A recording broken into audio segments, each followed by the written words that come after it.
Eucalyptus এবং আকাশমণি গাছকে আমরা নিষিদ্ধ করে দিয়েছি। এটা শুধু পরিবেশ মন্ত্রণালয় করেনি, কৃষি মন্ত্রণালয় করেছে, কারণ নার্সারিগুলোর লাইসেন্স দেয় হচ্ছে কৃষি মন্ত্রণালয়। এই শুরু হইল কুতর্ক। এটা কি বৈজ্ঞানিক ভিত্তিতে করছেন?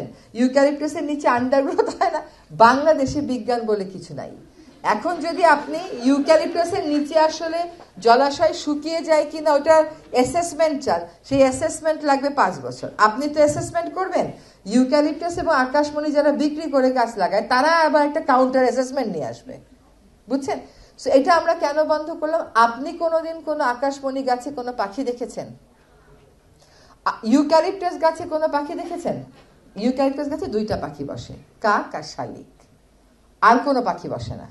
বাংলাদেশে শেষ পর্যন্ত আমরা যেভাবে চলছি এভাবে চললে বলে না কাক বা কাউয়াই থাকবে, আমরা আর ভালো পাখি বাংলাদেশে কোনোদিন আনতে পারবো না। এই কথাটা প্রতীকী অর্থেও আপনারা নিতে পারেন।